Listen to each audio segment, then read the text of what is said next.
system that dictates drug addiction, and then depressants and antidepressants are a way of modulating the same system, dopamine, right? So we're going to learn all about this, different types of this, substance abuse, physical and physiological dependencies, or physiological and psychological dependencies, the neurochemistry of it a little bit, and then more importantly, the pathways that these drugs alter. So the epidemiology is that illegal drugs or prohibited drugs, illicit drugs, have been. Sorry, did you check attendance? Yes, attendance is. I did attendance joined already.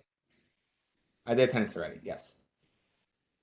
So sorry, it takes a lot of a time to be connected. Sorry.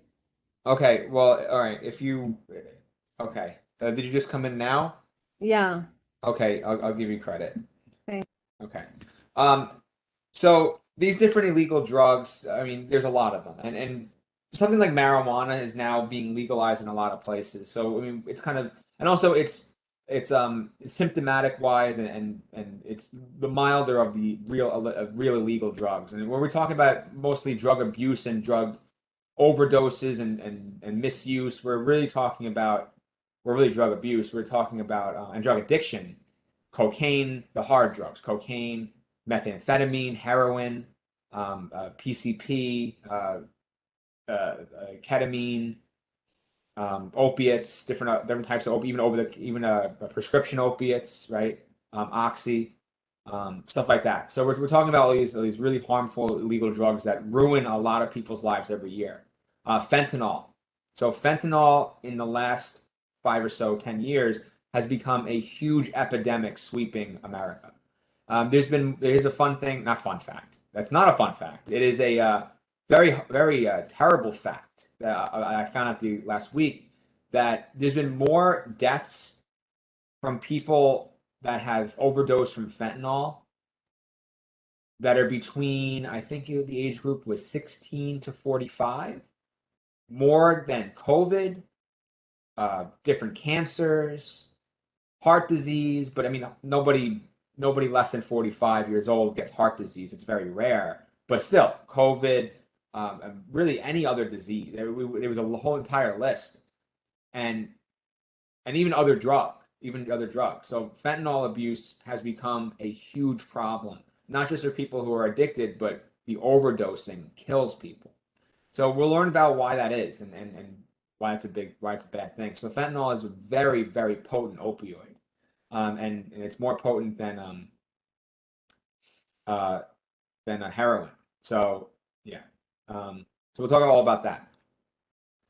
Marijuana is also highly used. I mean, also it's becoming legalized in a lot of states. And also, it's not really that harmful in terms of dying or a real physiological addiction. So there's psychological addiction and physiological addiction. We'll learn the difference between both. But then there's also other ones. I mean, you have hallucinogens are a big one. Cocaine. We'll learn about the mechanism of cocaine a lot. We already covered it last week a little bit, but we'll cover it more this week. And also the age groups. This is kind of startling, but it makes sense based on psychology. Human maturity. So people, maybe when you're in high school, you maybe saw some of the kids who hung out with the wrong crowd kind of started dabbling with drugs. So you see the percentage, here's a graph on the right, percentage of, past year initiates among those who have never used. So between 14 and 15-year-olds, 8% of them who never used, let's say, the previous year, started to use drugs for a specific year. And this is for 2011 and 2012.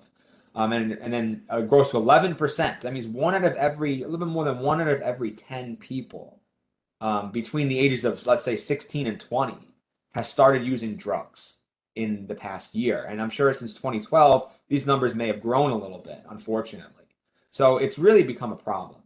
And it's just there's a lot of political stuff that goes into it, which I'm not going to really talk about. But it's, in my opinion, it's where the sources of these drugs need to be, and it's really America's had a war on illegal drugs for almost a century, and it's really tough to beat, and you can't beat it because there's just there's just so many people, and there's not enough people to monitor all everything that's going on. That all these illegal drugs are going to come in with exporting, importing.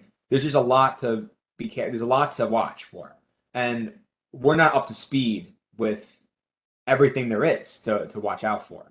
So I mean, I would say in the future it's better to education is really important. So and we had in school we had DARE programs and stuff like that, which does a great job. So I guess our education is our main, our best defense, our best way to combat growing drug abuse in this country. So, but yeah, so it's very bad. So anyway, there's different classifications of drug abuse and just use in the first place. So we have addictions and we have dependencies. So this is a chronic relapsing, it's a disease. Addiction is a disease that is characterized by physiological changes in the body. To the dopaminergic system, there are physiological changes that classify it as disease. And also it leads to this compulsive drug-seeking behavior and also harmful consequences and more of a disregard for the person's well-being and in pursuit of this drug. It's really a life-ruining thing. And if you have friends or family or somebody that you know that was addicted to drugs at one point, and you've probably seen that how the effects it can have on someone's life. It's really bad. And then that leads into drug abuse. So most people who are addicts, they have drug abuse, which is they're victims of drug abuse, where they abuse a non-prescribed drug, so for recreational purpose. Then there's drug misuse, which is more common. It's basically the improper use of a prescribed compound. It doesn't have to be prescribed. It could be a over-the-counter drug. For example, I'll give you a very mild example of drug misuse that I've done, and I'm sure people have done it. It's not illegal, but let's say like Nyquil, right? Nyquil is for any nasal congestion, any cold feelings, cold flu symptoms. It mitigates those kind of symptoms, but it also has the drowsy component because in NyQuil you have compounds that do cross the blood-brain barrier and cause induced drowsiness, right? So if one time I've done where I wasn't really sick and I took NyQuil because I had a rough day and I just wanted to go to sleep for the day, that is technically drug misuse because I am not using the drug for its intended purpose, which is to yes, cause someone to be more sleepy, but in an effort to cure their illness, their respiratory illness or whatever they have. So that's a very mild example of drug misuse, but it's not as nearly in the same category as drug abuse and addiction. So tolerance. Now, with drug addiction, and the reason why a lot of people overdose if they're addicted to a drug is because of tolerance. So tolerance is over the course of time, if you have chronic exposure to an addictive drug, the physiological mechanisms and also the psychological mechanisms show signs of adaptation, meaning you adapt to the whatever amount of dosage you were taking of that drug, and it has to be increased in order to repeat or in order to achieve the same phenotypic response. So for the opiate receptors, right? If you take opioids, what will happen is a negative feedback loop, which will actually which will actually overexpress the receptors. The reason why the receptors are overexpressed is because the opioid that you're taking illegally, or the one that's being abused, binds to the receptors and occupies them. Meanwhile, the natural opioids have nowhere to bind. This mechanism then leads to a feedback loop, which causes an increase in gene expression of the opioid receptors. If this is the case, the person will later need more opioids to block all those receptors and feel the same high that they normally would. This is an example of tolerance. And a similar thing happens with caffeine addiction, where you get tolerant of caffeine, which I'm sure many of you have. If you're a coffee drinker, you can't stop. And the reason why is because of withdrawal, which I think is on the next slide. So tolerance is a big thing when it comes to drug abuse. And there's two types, before I ask for questions, there's two types of drug abuse or tolerance. There's pharmacokinetic tolerance and there's pharmacodynamic tolerance, which the latter is the example I just gave with the opioid receptors. That's it's a pharmacodynamic functional tolerance, meaning it's actually the binding of the receptors changes because the amount of receptors change.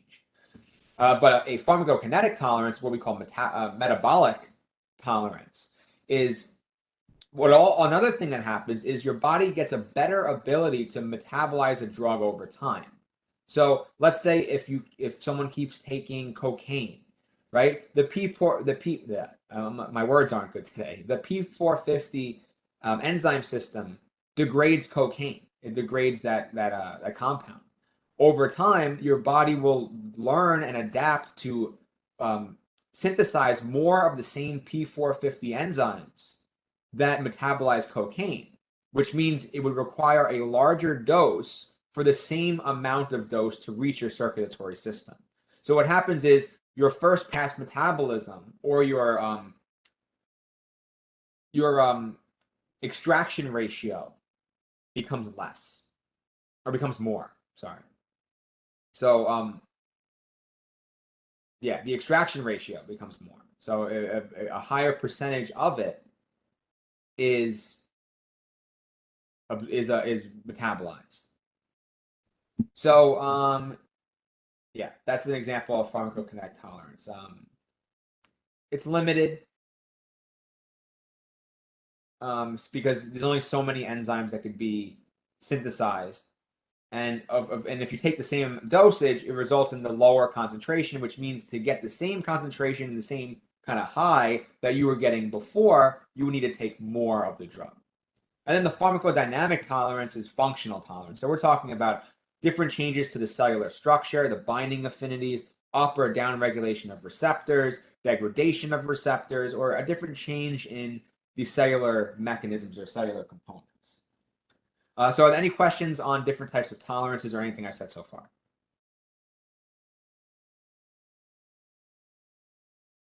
Okay. So then withdrawal. So withdrawal, it's the adaptive change of what happens when you turn off of the drug, which is withdrawal is a huge reason, probably, well, I would say withdrawal is from all the different documentaries and case studies that I've seen of drug abusers and drug addicts. Withdrawal is one of the main reasons why they're addicted, because they're actually terrified of what happens when you get off the drug.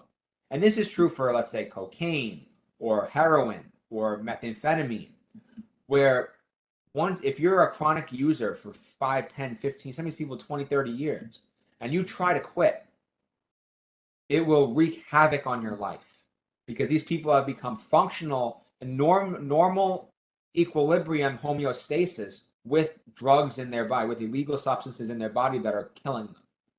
When they get off of them, you get massive headaches, vomiting, every side effect you can think of comes to life. And it just becomes a terrible existence. For sometimes withdrawal can last not only days, but it can last weeks. So it's really daunting for someone who's an addict to go through withdrawal. And it's really terrifying.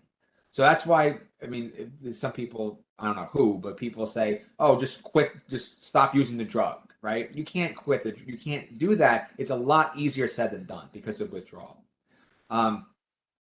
Yeah, so I mean, caffeine withdrawal, right? That's something that maybe we've experienced before. I'm not a big caffeine drinker, but for caffeine withdrawal, we'll talk about it more later, but it's actually a course of about a week that takes the receptors. So it's a pharmacodynamic tolerance. It takes a week for those receptors to be rejuvenated and to be resynthesized. And that's when the caffeine withdrawal wears off. But for other drugs, it's a lot more complicated, like with opioids or with dopamine transport reuptake inhibitors like cocaine or heroin or methamphetamine. Sorry. But yeah, so withdrawal, a big component of drug addiction.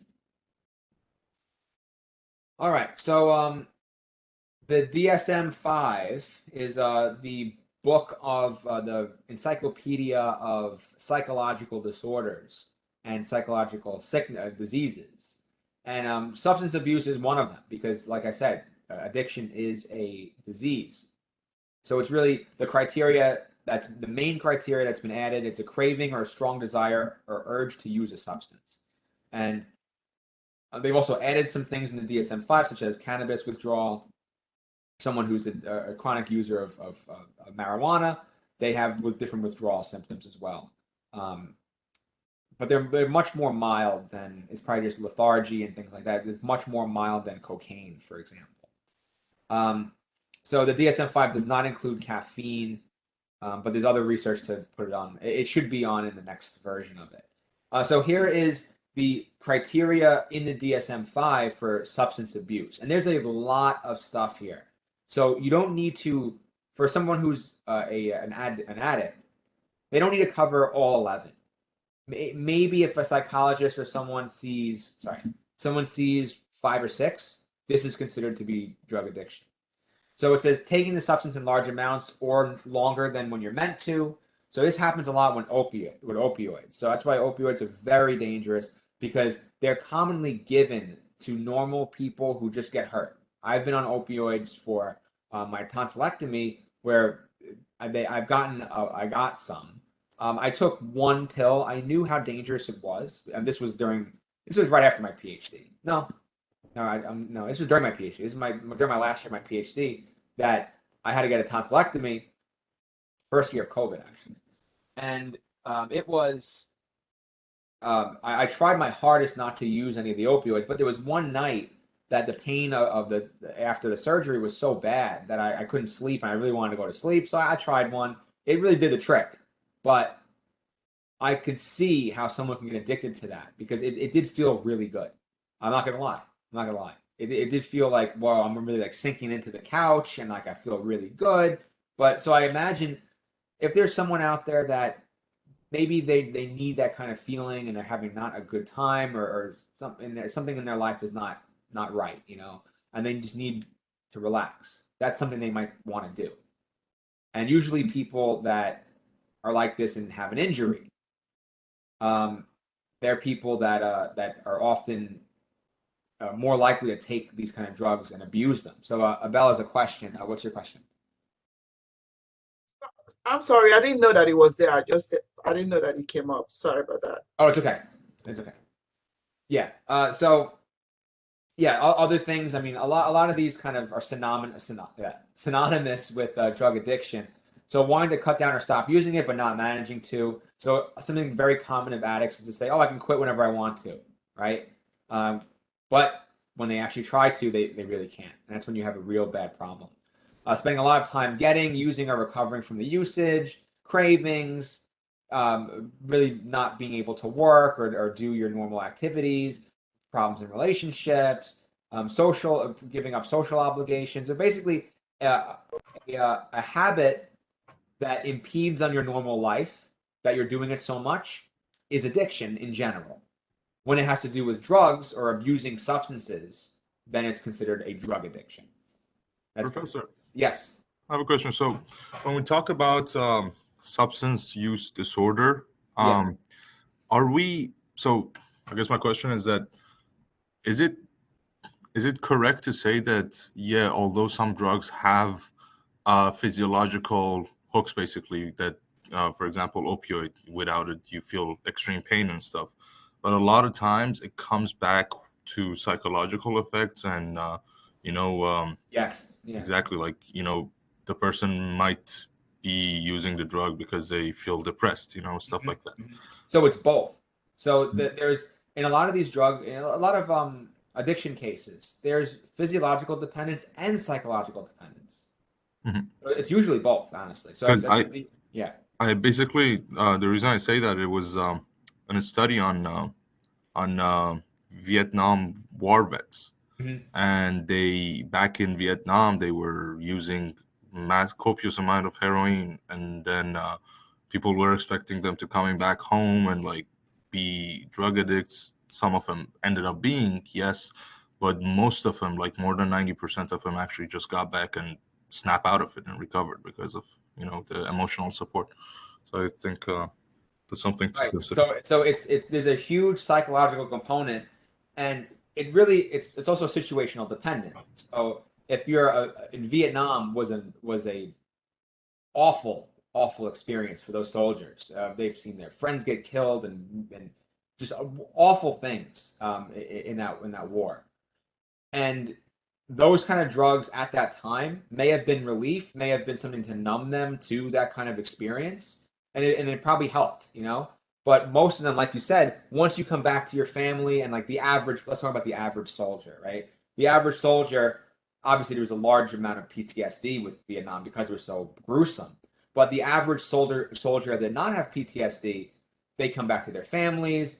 Everything it's probably a process. I've never been to war, so I can't really say, but it's a process. But then most of them are not addicted to drugs. Maybe they have other problems, but because they're back to their normal environment, they don't need that substance.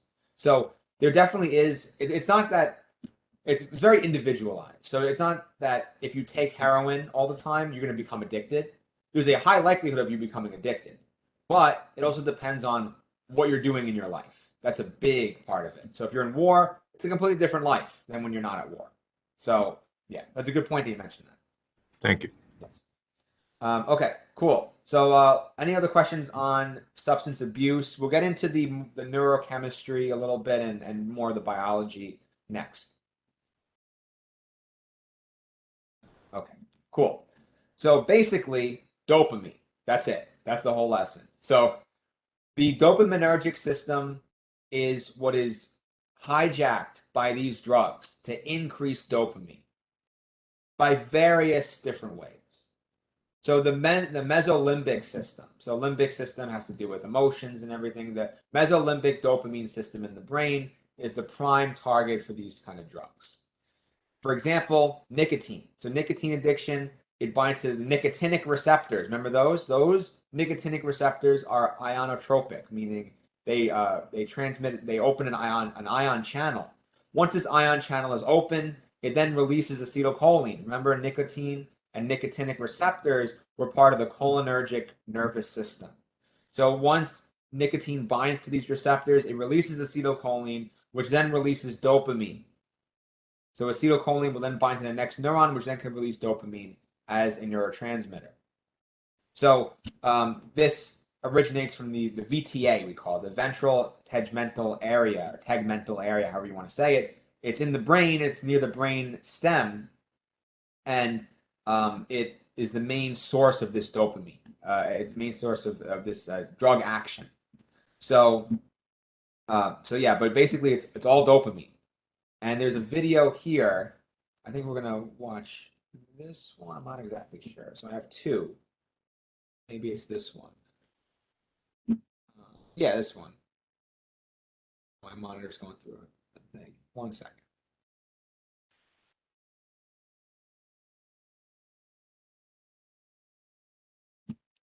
Okay, so can everybody see the screen again? Should be able to. The main screen. Oh, now I can't hear you. We can see Oh, I can hear you. Yes. Okay, cool. So we'll go through this real quick. The 1 minute video, 1 minute 30-second video. Deep within the brain is a set of structures Can you hear it? Yes. Okay, cool. called the limbic system.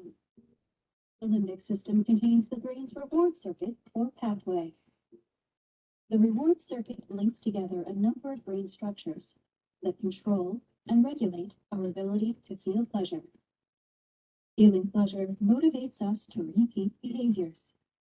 When the reward circuit is activated, each individual cell in the circuit relays electrical and chemical signals.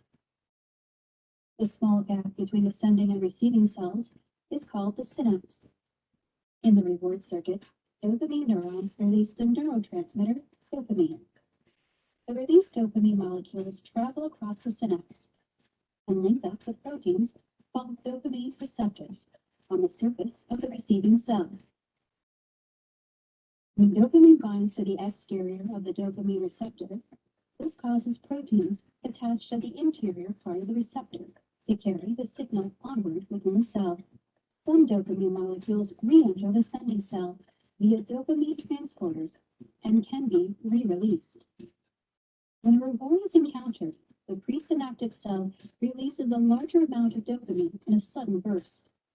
Dopamine transporters will then quickly remove the excess.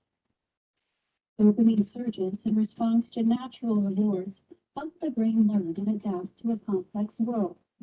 However, drugs are able to hijack this process, contributing to unhealthy behaviors and consequences. Transporters will Right. So, okay. So, what kind of receptors are these? Quiz question. We learned about them. I'll give you a hint. It has several what we call transmembrane domains here. Actually has 7.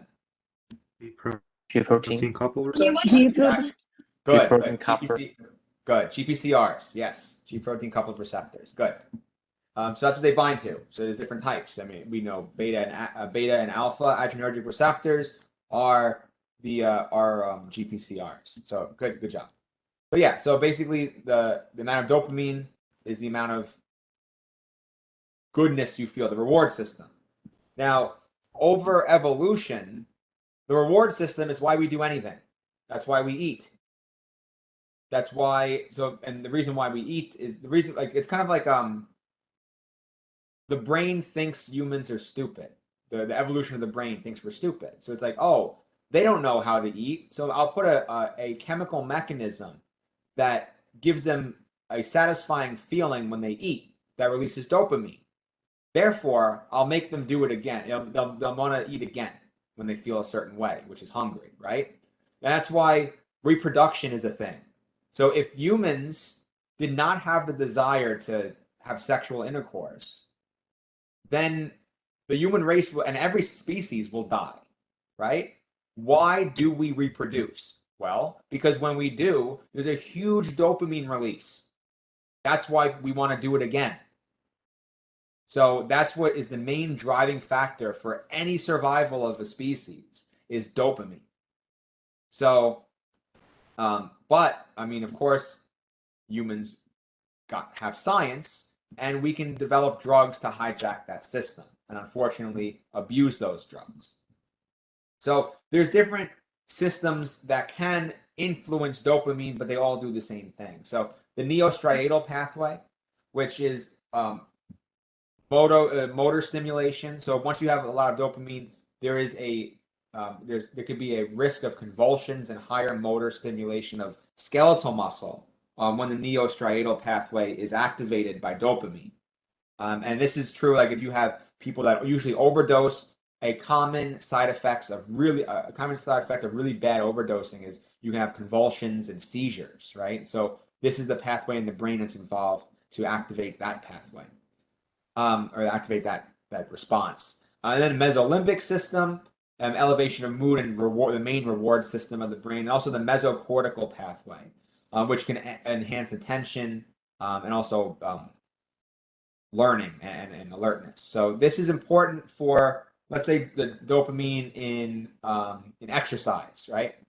So if you're exercising, you're focused, your energy is up, you're alert, right? So the mesocortical system is releasing dopamine and being affected by the dopamine released by exercise.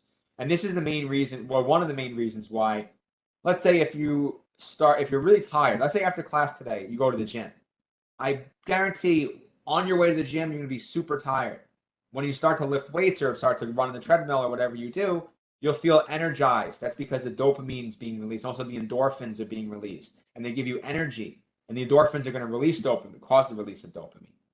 So this enhances your alertness and attention. And then, but if this is at a hyper level, this leads to psychosis or paranoid reactions or delusions or hallucinations. So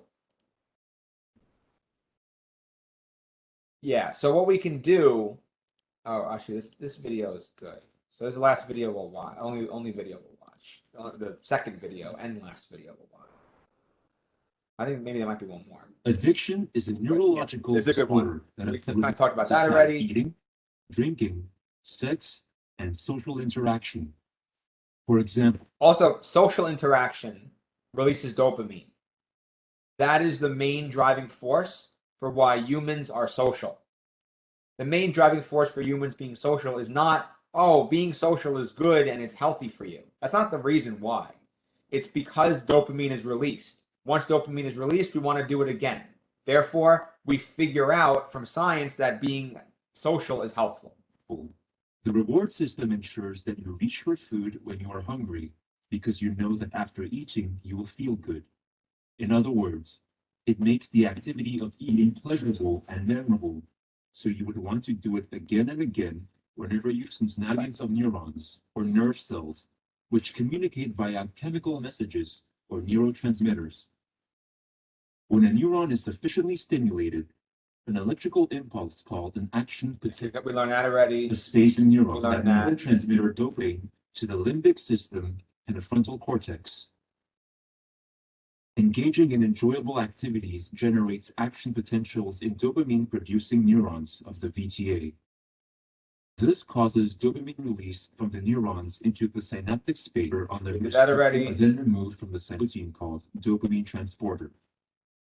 Most drugs of abuse increase the level of dopamine in the reward pathway. Some drugs such as alcohol, heroin, and nicotine indirectly excite the dopamine-producing neurons in the VTA so that they generate more action potentials. Cocaine acts at the nerve terminal. It binds to dopamine transporter and blocks the reuptake of dopamine. Methamphetamine, a psychostimulant, acts similarly to cocaine in blocking dopamine removal. In addition, it can enter the neuron into the dopamine-containing vesicles, where it triggers dopamine release even in the absence of action potentials. Different drugs act in different ways, but the common outcome is that dopamine builds up in the synapse to a much greater amount than normal. This causes a continuous stimulation, maybe overstimulation of receiving neurons, and is responsible for prolonged and intense euphoria experienced by drug users. Repeated exposure to dopamine surges caused by drugs eventually desensitizes the reward system. The system is no longer responsive to everyday stimuli. The only thing that is reward. And this is, so when this happens, it's because of two reasons, right? We have the pharmacokinetic and the pharmacodynamic tolerance. But here, if you have the drugs are still, the dopamine is still binding to the receptor, downstream, there may have been a negative feedback loop that stops this receptor from being activated, which would require a ton of more dopamine or a ton of more drug to get that same effect. Is the drug. That is how drugs change the person's life priority. After some time, even the drug loses its ability to reward, and higher doses are required to achieve the rewarding effect. This also Right. So that's basically kind of what we learned. So, okay. Any questions on that? When there are, say, like psychological issues like anxiety or something like that, that takes away the normal pleasures of, say, eating or socializing, is it reducing the dopamine release or is it a different something else happening? Exactly. It's dopamine. So in people with depression, they have lower dopamine, which is why, as Ssri was saying before, people with depression are more likely statistically to fool around with recreational drugs in order to recover that dopamine and to find that feeling from somewhere else. Or some people who are overweight might have gotten that way from eating too much and getting a dopamine release that way. Or there are sex addicts, or there's different types of, there's different ways that people who are depressed get that dopamine response. So like when I'm not feeling well, I work out, and that helps a lot. That releases a little bit of dopamine, a little bit of endorphins. But I mean, that helps. That's one way to do it, you know? So that's a healthy way to do it. But even that, people can be addicted to that. So yeah, good point. Okay, so how can drug abuse affect the brain? We know that from dopamine, but there's different ways. So there's different ways you can modulate dopamine by increasing it. So we have opioids, and then we have other drugs like THC. They affect the GPCRs, right? The receptor. They bind to the receptors and somehow increase the release of dopamine in the neurons. We also have other drugs like benzodiazepines and nicotine and alcohol that can bind to the ion channels, which are the ion channel receptors, and can increase the amount of dopamine released that way. So we have the GPCR route, and then we have the ion channel route. We call this the metabolotropic and ionotropic route. We also have class 3 up here, which is cocaine, amphetamine, and ecstasy, which inhibit the transporters. So all of them are indirect. So there's no illegal drug out there that binds directly to the dopamine receptor and activates like dopamine does. There are inhibitors that bind to the dopamine receptor and block it, but there are no direct activators of the dopamine pathway. But there's different classes that can modulate or increase dopamine in different ways. So something else you can also, so by drug abuse, you increase the amount of dopamine, as I've said 100 times. The flip side of that is that dopamine is related to glutamate. So we didn't really learn about glutamate, but glutamate is the main neurotransmitter, and it's not an exam, but glutamate is the main neurotransmitter. Oh, here's glutamate right here on the right. It's associated with stimulation of brain activity. If you have addictive drugs like heroin or cocaine or meth that are stimulants, they will lead to an increase in glutamate, meaning your brain activity, people don't sleep for days, right? Their brain activity is through the roof. The negative feedback mechanism that goes into place after that is the activation of Gaba. So Gaba is a neurotransmitter that's the main inhibitory neurotransmitter. So what naturally, once there's too much dopamine, too much glutamate, the GABA, we call it the Dopaminergic System, which is basically all neurons in the brain that release GABA. GABA is an inhibitory. It's an inhibitory neurotransmitter. Meaning, if you have a lot of GABA, right now you guys have a lot of GABA because you want to go to sleep. We're at the end of the day, your circadian rhythm is telling you that because it's dark out, you're more likely to sleep. So that's GABA. But when you have drug abuse, another effect of these drugs is sometimes they inhibit GABA.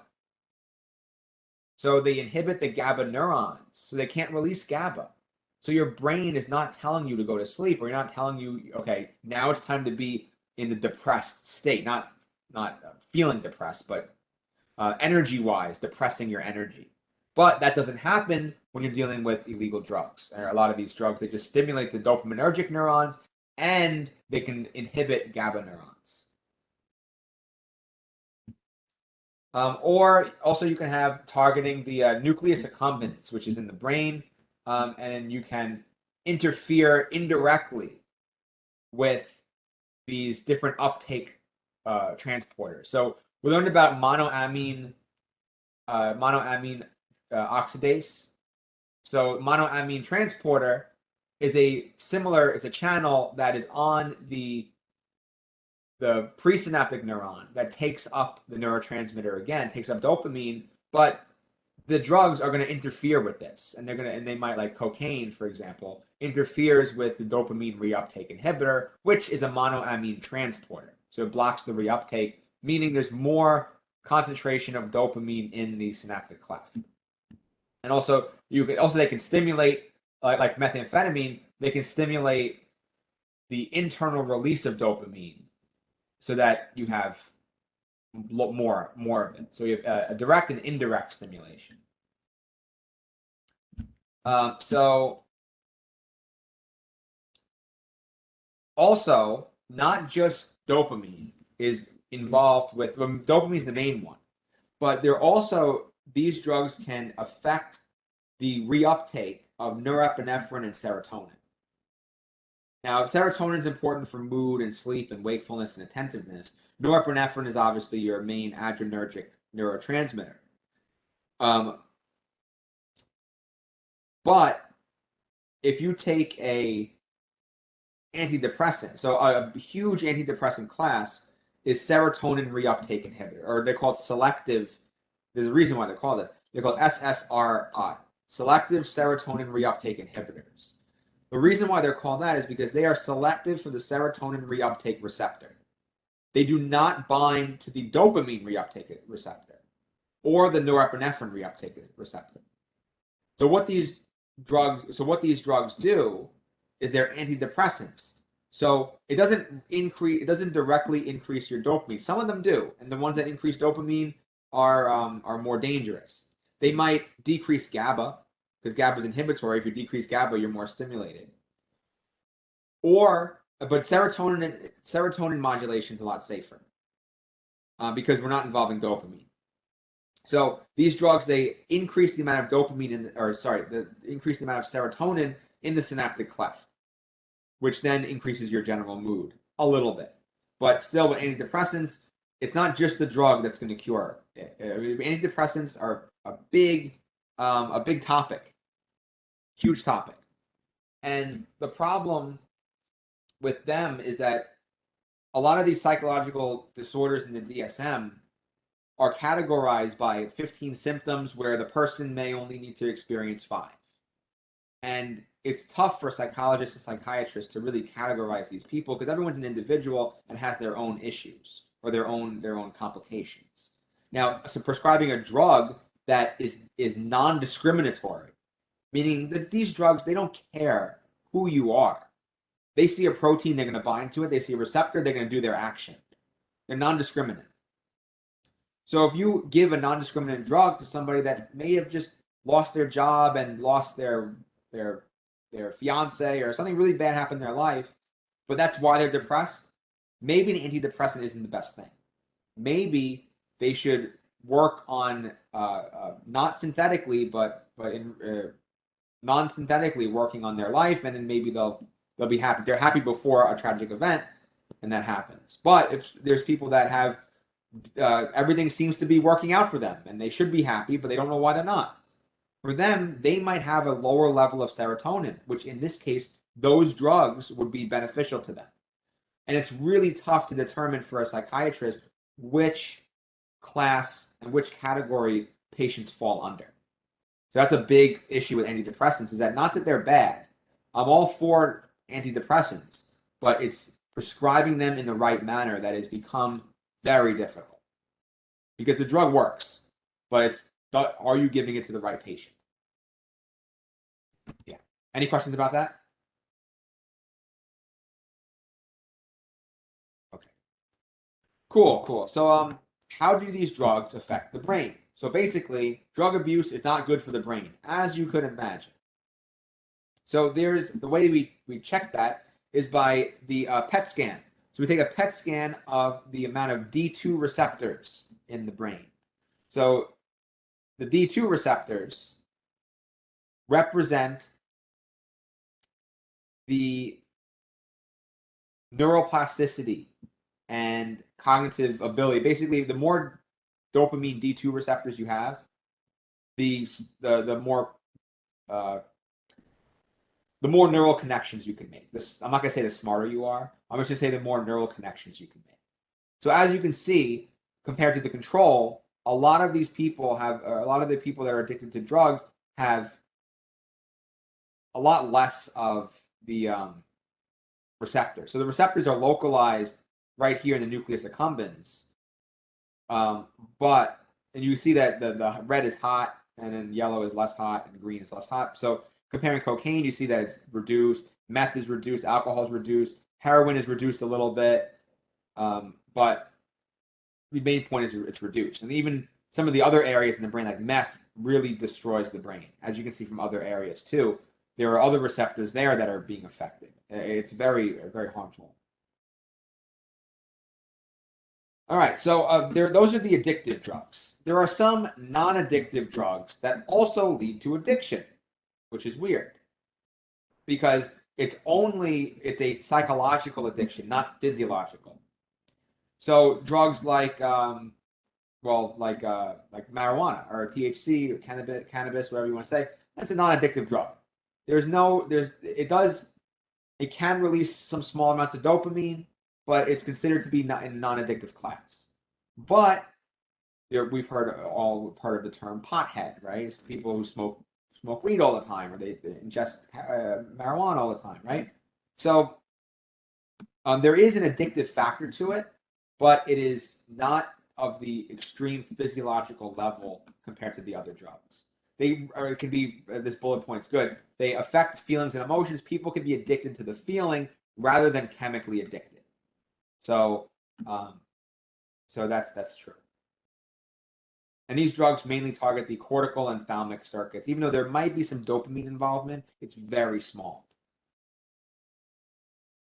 So some examples, we're not going to cover in super detail, but you have LSD, and it activates serotonin receptors, meaning it's a serotonin mimetic.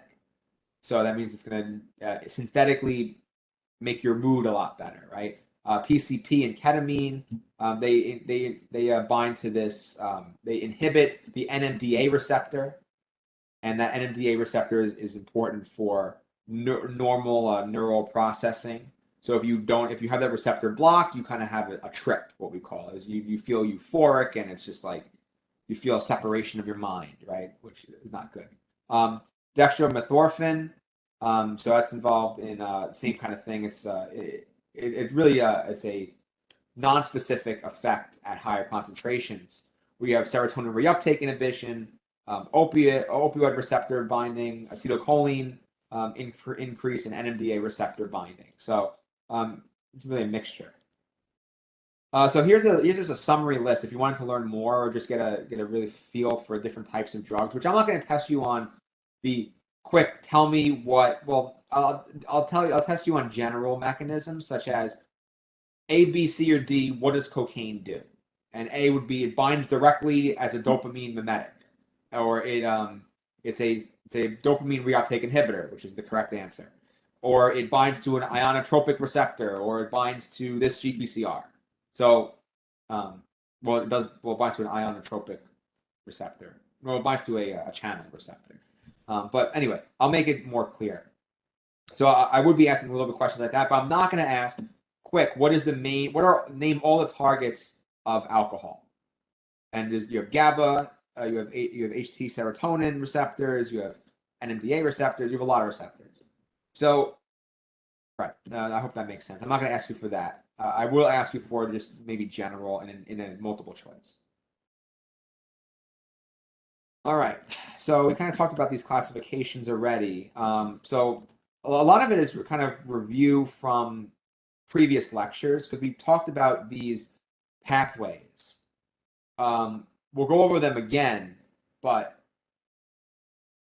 just to cover them. And on an exam, I will give you a diagram, and you'll be able to modulate the pathway however you see fit. So for opioids, they bind to G-coupled protein receptors, or GPCRs. There are three different types. There's the mu, the kappa, and the delta opioid receptor. The mu opioid receptor is the main one. And so the main mechanism is you bind to the GPCR, you activate the GPCR, you activate G alpha I, which is the inhibitory neurotransmitter, the inhibitory second messenger, and then we increase calcium, and increasing of calcium increases the nerve potential. So once you increase your nerve potential, you can then release glutamate into the synaptic cleft. And so I think I flipped something here. I'm sorry, I'm pretty tired. So the opioid will bind to the postsynaptic neuron. What it will do, it will increase calcium or increase potassium leaving the cell, increase chlorine entering the cell. What this will do is it will hyperpolarize the neuron, which will make downstream signaling inhibited. So for pain, it will be inhibited. That's why an opioid works so well. The natural response And also it can bind to the presynaptic neuron and do a similar inhibitory mechanism that will stop the neurotransmitter from being released in the first place. So glutamate is the main activation neurotransmitter that I mentioned before. Now, glutamate can be inhibited, the release of glutamate can be inhibited by an opioid binding to the presynaptic opioid receptor. The postsynaptic opioid receptor is a little bit different. It just stops the ion channel, or it stops other ion channels like the NMDA receptor indirectly, but it activates potassium and chlorine channels, which then hyperpolarize the neuron, leading to an inhibition. So basically, it inhibits action potentials, and that's the mechanism. All right. So what happens if you take too much? So any one of these opioids, if you take too much, you have an extremely high parasympathetic involvement. The reason is because an opioid is a depressant. It is going to decrease your pain, decrease your neural transmission. If you take that to the extreme level, you're going to have an extreme amount of parasympathetic involvement. So question, who knows what meiosis is? Not meiosis like in cells, but meiosis, or not meiosis, but meiosis, M-I-O-S-I-S.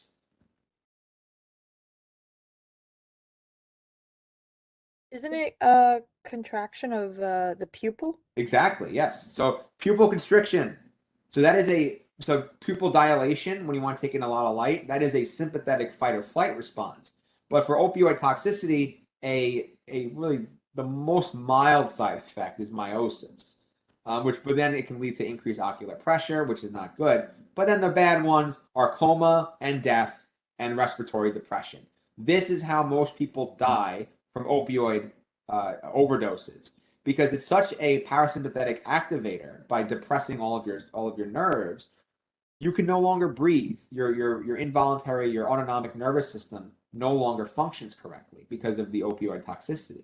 This can lead to coma and then respiratory depression, meaning you can't breathe, you can't get enough air, and eventually lead to death if untreated. So now, this gets to the treatments. So how do we treat opioid toxicity? The main treatment is Naxalone, or is I just know it's Narcan. Narcan. So naloxone. It's Narcan. Narcan is extremely powerful. It is a direct competitor. You see my cat go over me? Oh, she climbed on the chair. Narcan is a direct competitor of the opioid receptor, and it will compete out the opioid, and it will bind and inhibit the opioid receptor. Great drug. There's been some cases where I've seen on these different drug shows where they give 1, 2, 3 doses of Narcan, does nothing. Doesn't wake the person up. Reason why is because they have so much opioid in their system, they need to reach an appropriate Narcan circulatory concentration, or Cmax, in order to successfully compete out the opioid. So it's life-saving in the case of massive overdose. There are also provokes some acute withdrawal symptoms, but I mean it saves the person's life. But there's also other drugs that work as partial inhibitors, like buprenorphine or methadone. So those are other opioid receptor binders. Professor, quick Yeah, I question. see your question. Yeah, so what happens if the patient's allergic to morphine ordinarily? So if you're allergic to morphine, that might be the effect of morphine itself, not necessarily the effect that it has from activating the opioid receptor. It's probably the effect of the drug itself induces a different allergic response. So you wouldn't be able to take it. So then it probably wouldn't get to the receptor, or it wouldn't be opioid toxicity if you're allergic. So allergic reaction is different because it's more of a histamine response. That's a good question, though. So if you had someone, let's use that as a case study. If somebody was codeine or morphine and they overdosed on it, or they think EMS came to the scene. They were told that there's this person ingested some or injected some or took it over the counter. And what are they going to do? Their first thoughts would be, okay, Narcan, get it. But if they're having an allergic reaction, Narcan's not going to do anything. It will compete out the drug for the opioid receptor. But if they're having an allergic reaction that's associated with histamine response or prostaglandins and leukotrienes and inflammation response just from the drug being in your system and some adverse effect, it's not going to do anything. And they'll see that after time. Hopefully they get into the hospital in time. But yeah, that's a good case. Okay, so cannabinoids, everybody's favorite. So there's different types of cannabinoids, and so like weed, THC. We call it the structure. We call it delta 9 tetrahydrocannabinol. There's also different stereoisomers of this. There's also delta 8, which is almost over the counter at this point. I mean, it's not illegal. I'll admit I've done it. It's you can get it in like an edible form. It's very, very mild. It's not illegal. They sell it anywhere. But just to see what it's very, very mild. But there's different isoforms, or not isoforms. That's what we're talking about, proteins. But there's different isomers that are being developed from cannabinoids, like CBD oil, right? For example, that's a big field. And we're really just beginning to explore the potential for cannabinoids in medicine. And there's a lot of research to be done. It's an emerging field. So we don't know a lot about, we know about the receptor, we know about the mechanism basically, but we don't know about the other therapeutic potentials if you maybe conjugate a cannabinoid with something else or other things that I don't know about. But anyway, the cannabinoids, they bind to the CB1 receptor, so cannabinoid 1 receptor, the CB1 and CB2 receptor. And what they do is they're lipid-soluble compounds, and they're released in the membrane. They diffuse to the extracellular space, bind to CB1, where they inhibit the release of either glutamate or Gaba, depending on where in the brain they're targeting. So I mean, these are very lipid-soluble. Lipid-soluble means they can pass the blood-brain barrier. And they, depending on which neuron they act on, they inhibit glutamate or Gaba. It's a weird, it's because it's a weird signaling. They call it retrograde messengers. So if you inhibit either glutamate or Gaba, they do the opposite thing. So it's kind of like retrograde. It's kind of, you inhibit it, it's backward. So a lot more isn't known.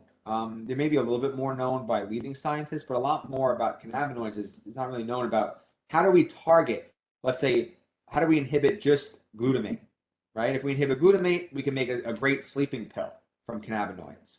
If we inhibit just GABA, we can make maybe an antidepressant from cannabinoids. So there's a lot to be done. So there's a video that you can watch, but I'm not going to show it. There's a video on the mechanism. So yeah, there's different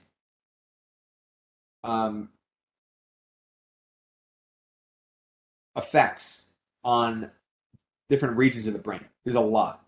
So if you have acute exposure, so like 1 or 2 times, you're going to have decrease in GABA in certain parts of the brain, increase in natural opioid peptides. This is good. So like endorphins, it will increase your endorphins. It'll increase your DA receptors. That's your dopamine receptors. So it is an indirect way of increasing dopamine, but at such a mild level that it might be beneficial. And we see that different. It's different than opioids, of course. So, yeah. So if you endorphins, it's a natural opioid, but even if it binds to all the opioid receptors, it induces a 1/10 of the response, which can be beneficial. So if you go running, you get endorphins, and you feel a runner's high. You feel good. You don't feel like you're hallucinating or going crazy, but you feel good. So that's what the cannabinoids, they have that effect as well. And also there's other effects for chronic exposure. So right now the leading science says for chronic exposure to any cannabinoid is not good because we haven't really developed a drug yet. There's a lot of things that happen. There's an extreme decrease in Gaba. There may be an increase in Gaba someplace and a decrease in glutamate, which leads to the lethargy feeling. Decrease in dopamine receptor firing and decrease in the dopamine receptor cell density too. So there's a lot that can go on, and it can cause addiction too. It could cause the psychological addiction because you're having a decreased amount of dopamine over time. Short term, here's another thing that's unknown. Short term, cannabinoids increase your dopamine. Maybe once if you take it once, right? Chronic use, it starts to decrease your dopamine. Maybe from a negative feedback loop, but we're still unsure of that. So here's just literature on it. Euphoria, relaxation, stuff like that, what it does. So we're going to cover the next class of drugs. So benzodiazepines, they are common for sleep medications. And what they do is they positively modulate GABA. Now, GABA, we mentioned, is the main inhibitory neurotransmitter in the brain. So if we are positively modulating the inhibitor of the brain, that means we are activating the receptor that causes sleep and it causes our tiredness. So benzodiazepines are great for this, but they can be abused. If they're abused, like sleeping pills, people use benzodiazepines as attempts of suicide. You take too many sleeping pills, right? The reason why this can be suicidal if someone takes too many, or it can kill you if you take an overdose, is because it can permanently cause respiratory depression because you're increasing your amount of, or you're inhibiting a lot of your bodily processes and cause organ failure, stuff like that. And then the reason why sleeping pills are a go-to is because people have this assumption that if I take too many sleeping pills, I'll go to sleep. And if they're suicidal, their thought at the time is, I'll take too many sleeping pills and I'll go to sleep. I won't wake up, and it'll be like kind of peaceful, right? Meanwhile, you will feel extremely sick. It's not a good thing, and then I mean, hopefully you'll be saved, but it's just not a good thing to overdose on anything, let alone benzodiazepines. So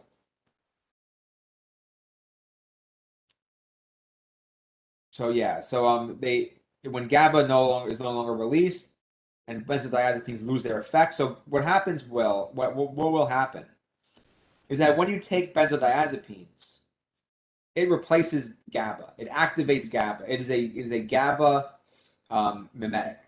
So what happens after you take it for longer, natural GABA will no longer be released. The benzodiazepines and also the receptor won't be there. The receptor will get downregulated. So benzodiazepines will lose their effect, and then it will lead to a disinhibition. So of the dopamine neuron, meaning dopamine will be released more, and then GABA won't be, meaning you'll be at a heightened sense. So which is not good. So either way, it'll throw off your equilibrium a lot. Next one, alcohol. So alcohol, because it's ethanol. Ethanol is very small in terms of molecular size.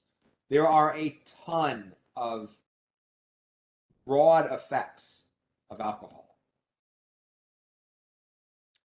So a question on an exam might be, why does alcohol have many non-specific effects?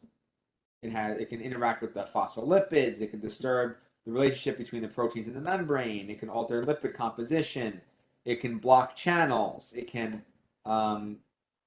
stimulate G-alpha-S, which can now actually activate the adenylyl cyclase.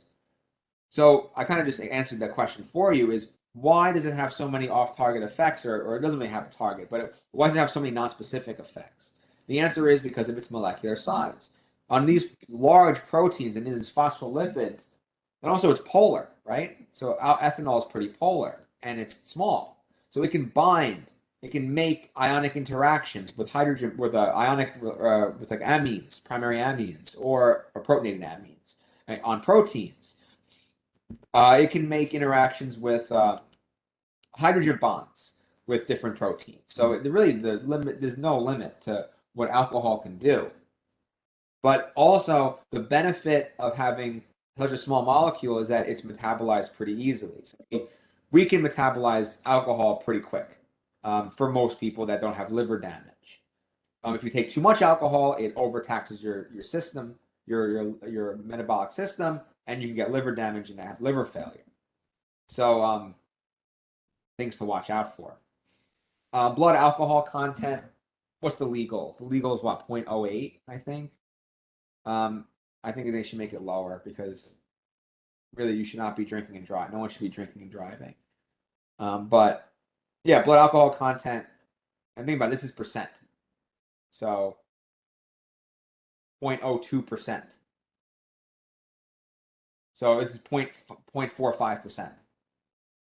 That's a big difference. It's a big difference, but it's still less than 1%. It's lethal. So yeah, alcohol is a deadly substance, and it can lead to a lot of problems socially and everything. I mean, alcoholism is a huge problem. I mean, any country you go, it's probably the first addiction was alcohol addiction. So anyway, yeah, so you can have withdrawal. There are some people that are what we call functioning alcoholics. So if you stop taking alcohol after that 6 to 12 hours, you get these withdrawal symptoms.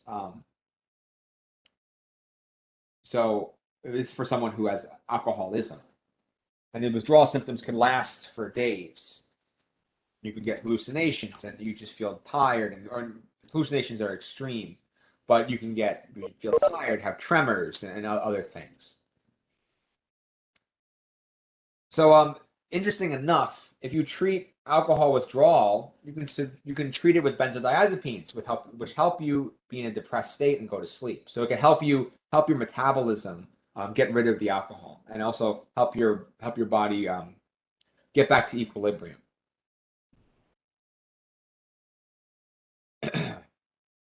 So drugs used in the management of drug abuse. We talked about a couple of these. So naltrexone, which is Narcan, which blocks the opioid receptor. Naltrexone, which is an opioid receptor antagonist, again used for opioid addiction more long term, and it can be used. It has oral activity as well. Methadone is short acting against the mu opioid receptor, and it can be also used for opioid addiction. And yeah, so, and it doesn't have.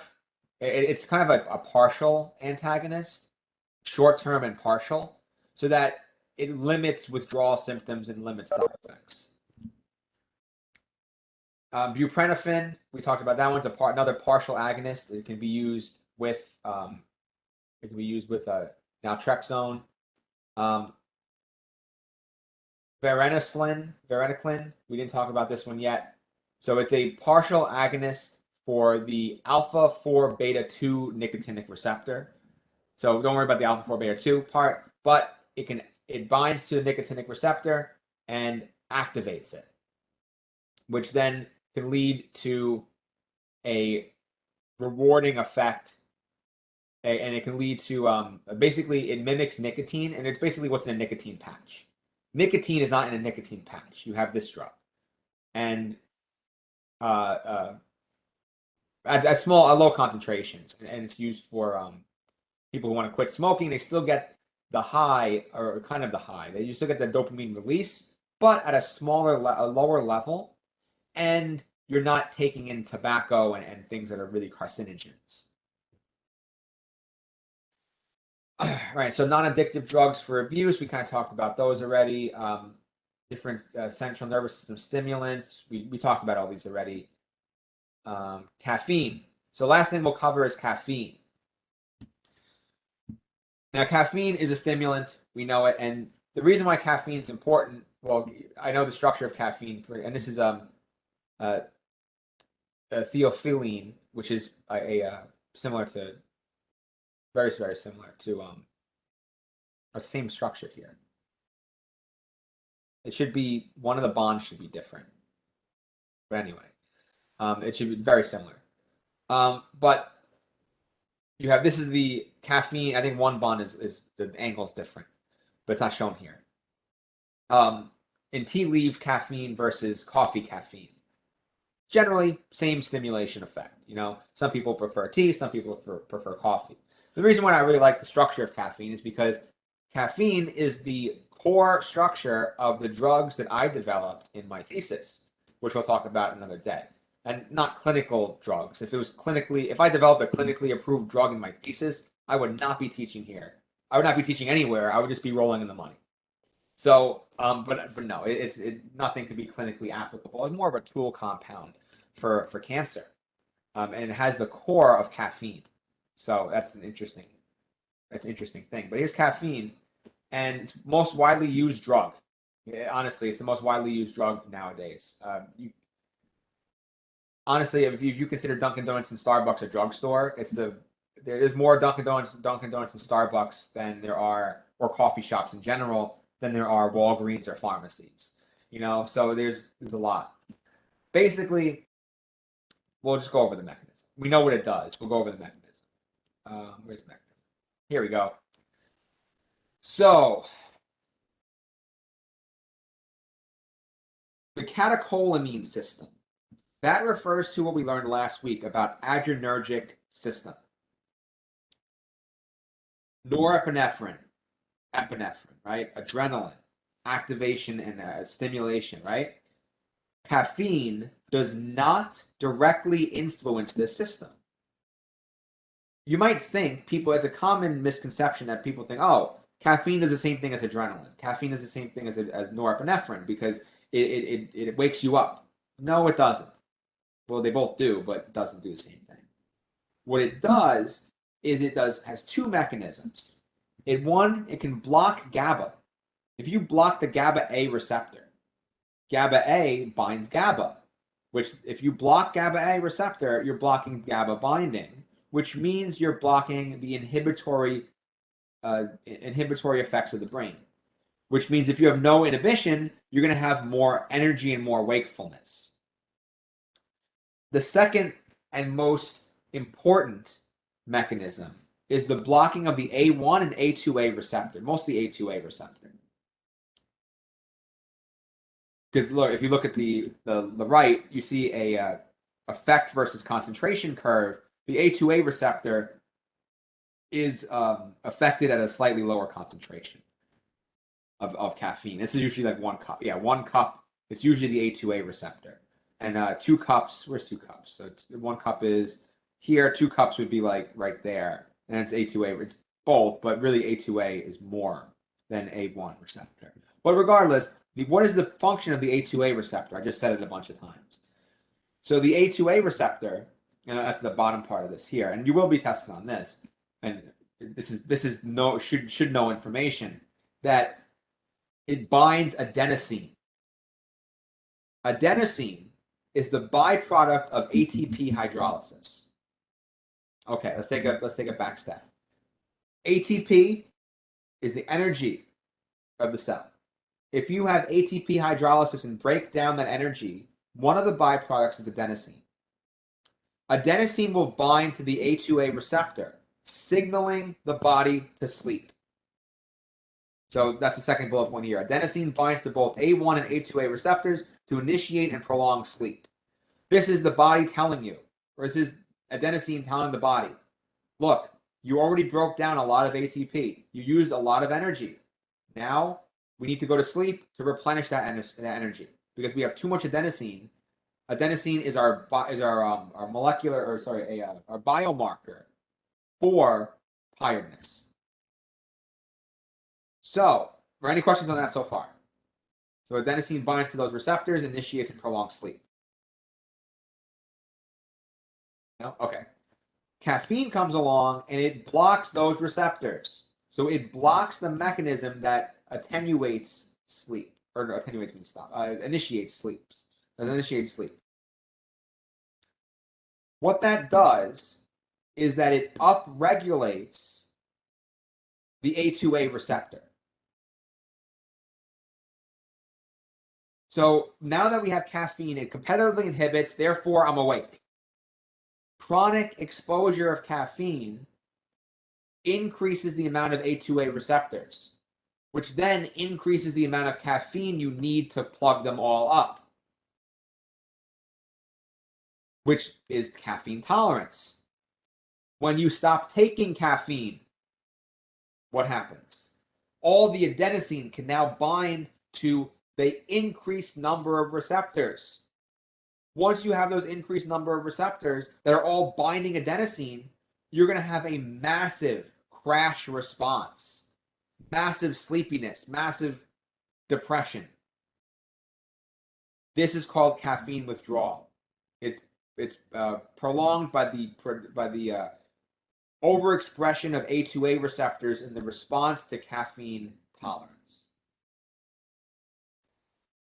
What's going to happen in order to get back to equilibrium? Well, over time, the extra receptors, the hyperexpressed receptors, are downregulated. So then the normal receptors will be there. And that happens in 5 to 7 days. So in 5 to 7 days, you can recover from caffeine withdrawal. Depending on how long you've been drinking coffee or tea, maybe longer, but usually 5 to 7 days. So yeah, any questions on that? That is the last thing. I think, we're really good on time. Wow, cool. Professor, could you go over that one again? Sure. Sure, just the last part. Of course. So we have caffeine binds to 2 receptors. So caffeine, we know, causes wakefulness. Binds to the Gaba receptor. So the Gaba receptor is responsible for inhibition of neural processes inhibition. Meaning, if you have more Gaba, you're going to go to sleep. If you block those receptors, Gaba doesn't work, meaning you're going to be awake. That's one thing. The second thing is that, it stimulates its calcium release, but that's a byproduct of the other two. Blocking the A1 and A2a receptor. If you block these receptors naturally, they bind adenosine. The increased amount of adenosine means you're more tired because the body broke down ATP. If you break down ATP, you lead to adenosine, which then adenosine binds to the A2a receptors, which initiates sleep. But caffeine binds to those receptors and blocks adenosine from binding. If you block adenosine from binding, you're not going to initiate sleep, and you're going to be awake, which is the main mechanism of caffeine. Does that part make sense so far? Yes. Okay, great. So then, when you keep taking caffeine, the receptors, because the internal mechanism would be like, adenosine isn't doing anything. So maybe we need to upregulate the receptor for adenosine to bind. So at first you take 1 cup of coffee a day, you have 10 receptors, right? Let's just hypothetically. The body's like over a course of 3 or 4 weeks, you're like, okay, we need more receptors to initiate that adenosine response. Now we have 20 receptors. Adenosine binds to 10, caffeine binds 1 cup of coffee binds to 10. So you still feel tired now. You're like, okay, now that I adjusted, I got a tolerance, I have more A2a receptors, I'm not tired anymore. Now I'm going to start taking 2 cups of coffee. 2 cups of coffee binds to 20 A2a receptors. Then the body's like, okay, now we have 2 cups of coffee, I need to make more A2a receptors so that we can bind adenosine. That process keeps going until you build up to 5-6 cups of coffee a day to get the same effect. When you stop all the caffeine, all those receptors are now open, adenosine floods the system, and you have a massive crash until the receptors can be downregulated and internalized, so then the normal amount of receptors remain. So that's the whole system of how it works. All right, thank you. No problem. All right, so I thought we were going to go a little bit longer, but I guess not. It's a lucky day. So we only have 3 homework questions because we're going to have our studying for our midterm next week, and we're going to have a study guide for that, and also homework questions for next week's lecture. So I want to give you a little bit of a break. So we have a summary question of cocaine's mechanism. Methamphetamine are both indirect sympathomimetics. How do their mechanisms differ? And briefly describe caffeine's mechanism on the action of wakefulness. So also describe here the tolerance, just like I mentioned. That's important. So Yes. yes, Sorry for the interruption. I it's think okay. number one is similar to one of the questions that you asked in the last. Oh, it is. Yes. Oh, okay. You want to do after the class since we're early? I'll add another question and I'll change the homework. Yeah, just number one, because Number one. Okay, I think you're right. That is similar. So yeah, thanks for reminding me. So I will change. I'll make a different question. Hey, Professor, I have a Yes. question. So when we talked about the caffeine, so when you take medicine that it's coupled with caffeine in it, is Yes. that the same thing, or is it because it's within a drug, it has another interaction? Good question. So it would actually have the same mechanism. So yeah, it would be the same mechanism. The reason why some drugs are coupled with caffeine is if it's a non-drowsy, or maybe it's depending on, like, let's say Tylenol. So Tylenol has somewhat of a drowsy effect. There's Tylenol coupled with caffeine that's called Excedrin. That is for, let's say, it's a form of Tylenol, of acetaminophen, that is supposed to be taken at the beginning of your day or in the middle of the day when you're supposed to be at work or working, and you need to be awake but still have the pain relief benefit of a non-steroidal anti-inflammatory. So that's why they're coupled. Gotcha, thank you. Another question I have is that you talked about trying to remove these receptors. It takes about 7 days. Mhm. How about gaining more receptors? Is it like an immediate? Usually around the same time, usually around 5 to 7 days. Yeah. So if you have a cup of if you have a cup of coffee, you can even try this, but don't try it if you don't drink caffeine. But 1 cup of coffee every day for 7 days, and then you can monitor and maybe write down like a journal of how you feel after that cup of coffee. So after 7 days or so, you'll be like, all right, it's not really doing much anymore. I don't feel that much different. That's tolerance. Then you need to take more to feel awake. So that's the increase of the receptors. Gotcha. Thank you. Cool. Good questions. Hi, Professor. I have a question regarding the study guide.